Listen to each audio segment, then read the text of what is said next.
This happened when I was 17 years old. I'm 20 now. I'm from Bosnia, and I used to go fishing with my friends whenever I could. When the summer break began, we used to explore many rivers. Usually, we would encounter animals or people, but nothing special. Keep in mind that legal driving age in Bosnia is 18, so we would usually take a bus to a location or just walk to it. One night, me and my friends sat on a bus and went to a city not too far away. I won't be telling the name because it's a small country and I've always had a phobia of someone from the internet finding me. Anyways, we arrived, and before exiting the bus, an old, creepy drunk guy says something along the lines of, "You boys going fishing?"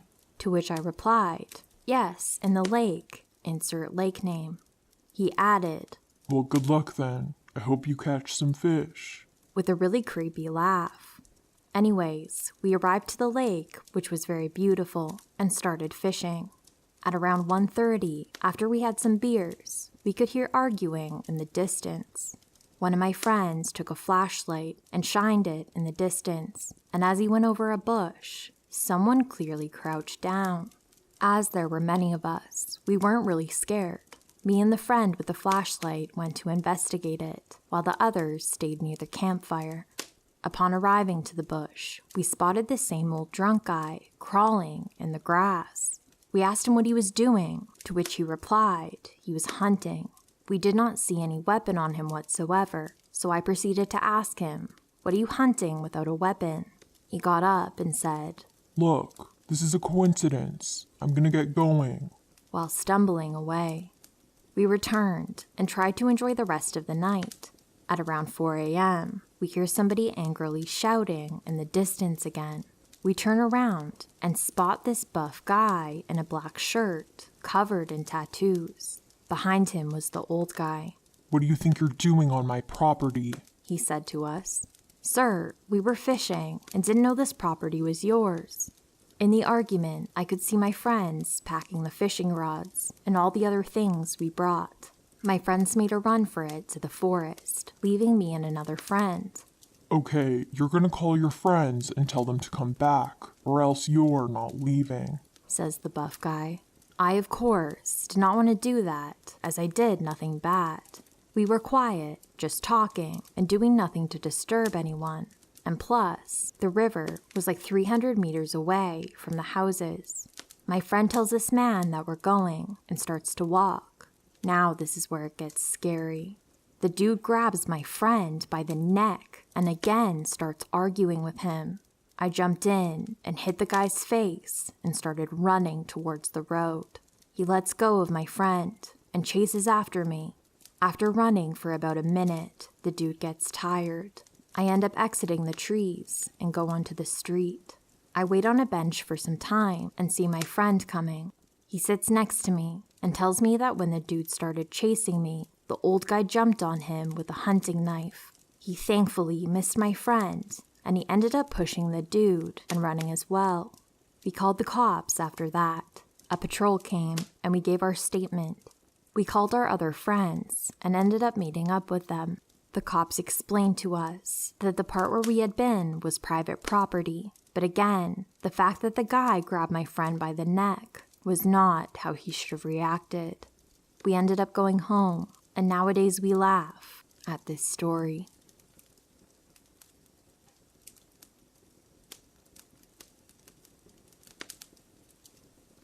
It's the mid-90s in rural Ohio. Children are free range, smartphones are non-existent, and I'm a quiet, shy 4th grader. That summer, my mom became good friends with a couple who owned a large, beautiful flower farm. Most weekends, they would host friends and families for bonfires and s'mores. The adults would drink grown-up beverages, and the kids would explore and play. On the particular evening of this encounter, we had just settled in beside the fire when my mom stiffened beside me. She turned to me and said, "I don't want you and your brother wandering off. Just play here where I can see you." Now, this was unusual and kind of a bummer to my kid self, but she was regularly so lenient that I begrudgingly went along with it. After our s'mores were eaten and before the sugar rush ensued, my mom gathered us together to wash our hands. Once again, this seemed odd. I was completely capable of using the restroom on my own, as was my younger brother. As we were rounding the corner to the house, we passed a man we had not previously met. My mother grabs both of our hands tightly and speed walks us to the back door, closing the screen door and locking the glass door behind her. In my memory, she was composed, but she later told me she felt breathless and panicked, like a wide-eyed animal. Not long after, we hit the road to get home for bed and church the next morning. I remember thinking, I wish we could stay and play longer, or even camp there overnight like we sometimes did, but oh well. My child mind didn't connect anything odd about the whole situation. It would be many years later, when I was an adult, that my mother would tell me a story I will never forget. She remembers all the same details: the bonfire, the s'mores, the sugared-up kiddos, and the sticky marshmallow hands. But she also clearly remembers the sudden feeling of inescapable dread in the pit of her stomach and the hackles rising on the back of her neck. Even in front of the bonfire, her blood ran icy cold. She told me all she could think was, "It's time to go. We need to get out of here." She said it was the most persistent feeling of urgency she's ever felt. She told me that the next day at church, she asked her friend who the new man was at their home that night. He replied, "That's my brother. He just got released from prison for child molestation and assault. He and I have never gotten along, but he has nowhere else to go. I asked him to go somewhere else for the evening, but he just showed back up at the house with no warning. I would never have allowed him near children." Her jaw almost dropped to the floor. She told me that before she had even seen him on the way back to the house, she felt his presence. She kept looking into the darkness beside the house and feeling like she was being watched. She knew instinctively her children were in harm's way and she needed to get us somewhere else. She didn't question it or blow it off. She listened to her gut, and I'm thankful she did. The feelings she experienced that night were so intense, we never went back to their home again. Friends, please, always listen to your instincts and be safe out there.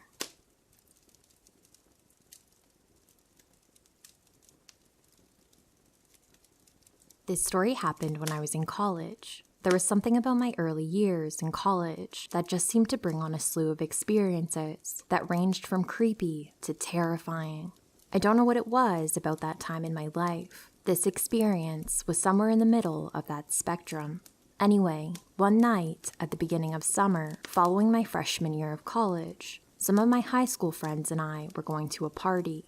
We hadn't seen a ton of each other in the preceding year because of us all being away at college, mostly just during school breaks and a few random weekends here and there. So we were all feeling kind of giddy at having the whole summer together. I wouldn't have normally gone to this party, hosted by someone else we went to high school with, but they all wanted to go, and I wanted to hang out with them, so I agreed. That is not the mistake I made in this story. That would come later that night. We got to the party, and we realized it was almost exclusively people from high school, which was kind of nice, actually. It was like a big reunion. Soon, my prior inhibitions were gone, and that was only partially because I started throwing back screwdrivers the moment I got there. A couple of hours later, I was more than a little tipsy. No, I was full-on drunk, though not totally plastered yet, which would prove to be my saving grace in this story.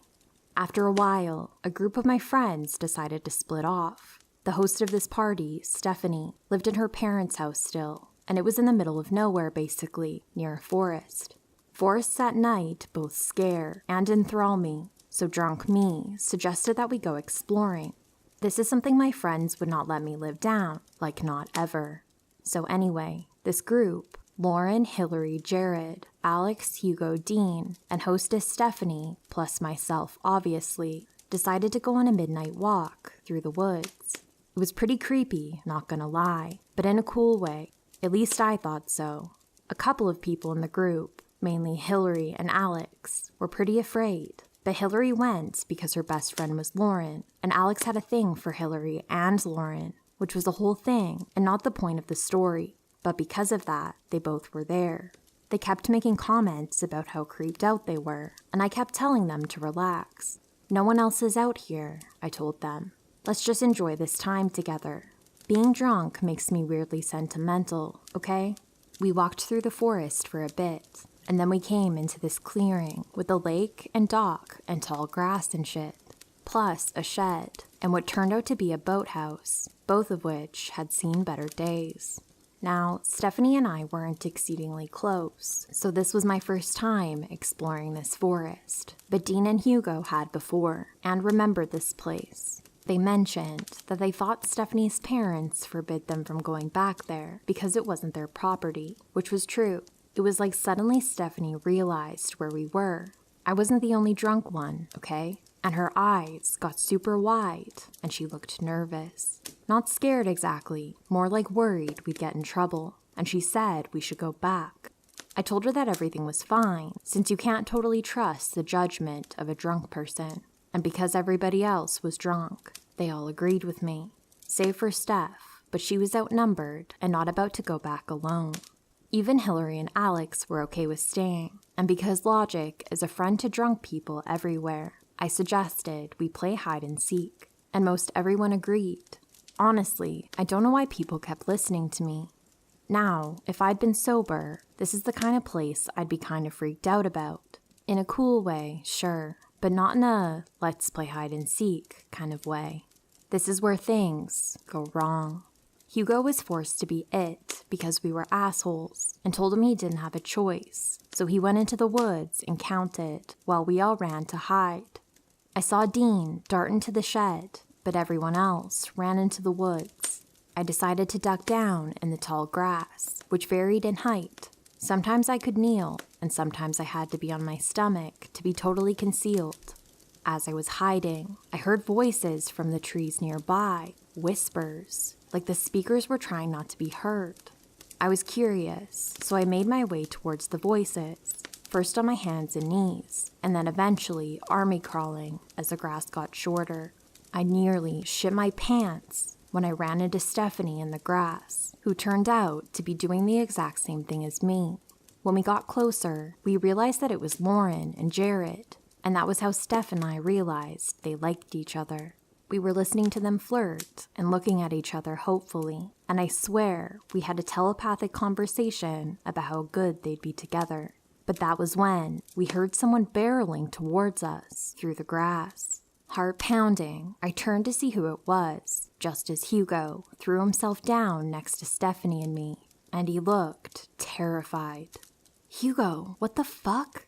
I whisper hissed, because there was no way he'd counted as high as we were making him.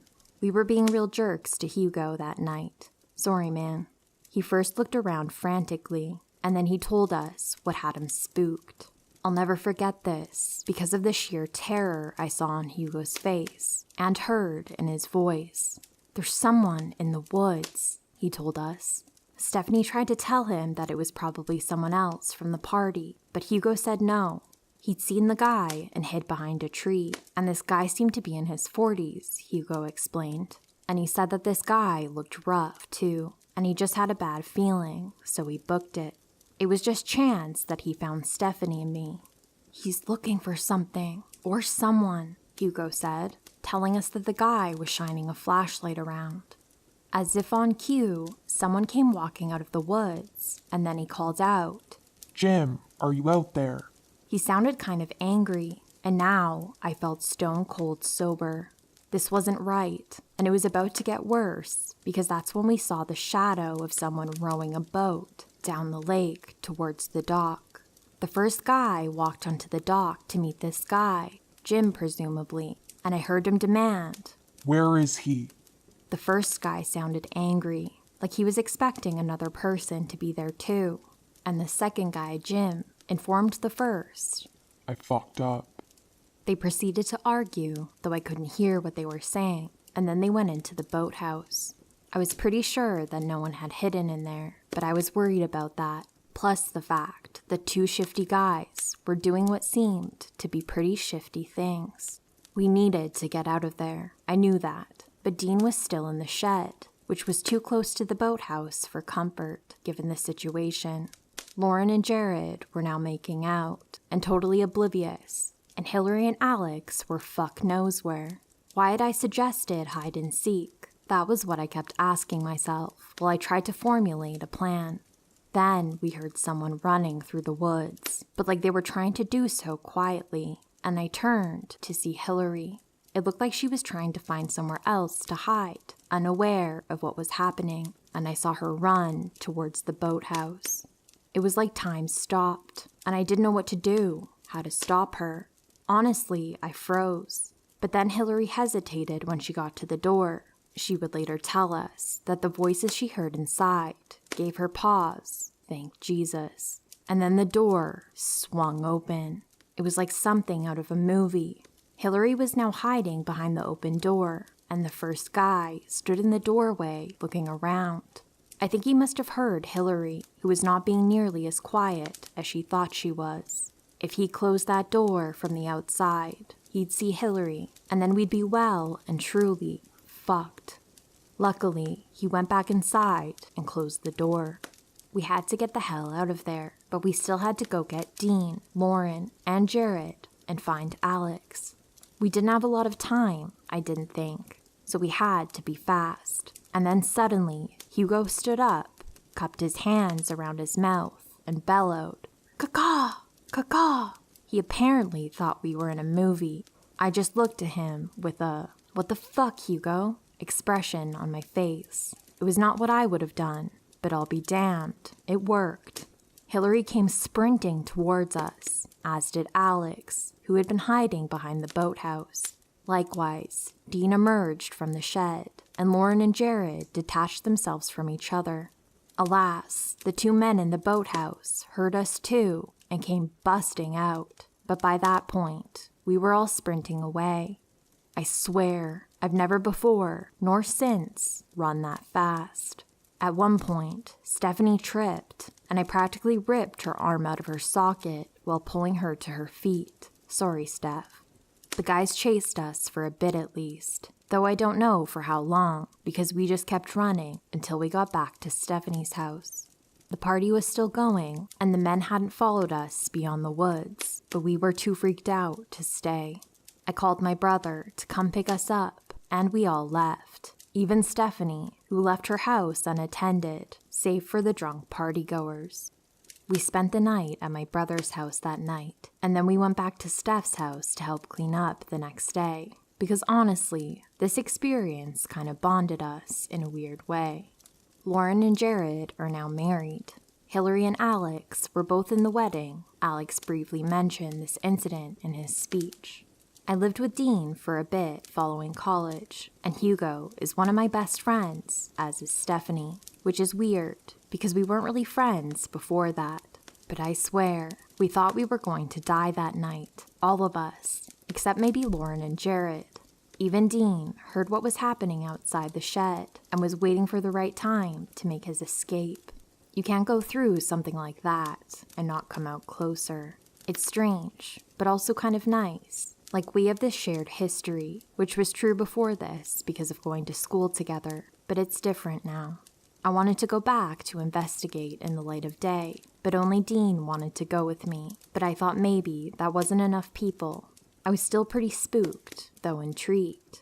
Stephanie told us later, though, that she told her dad when her parents got home later that day, and he and a few of his friends went back there and didn't find anything out of the ordinary. They moved shortly thereafter, not because of this, so we never found out what happened, but we've also never forgotten it.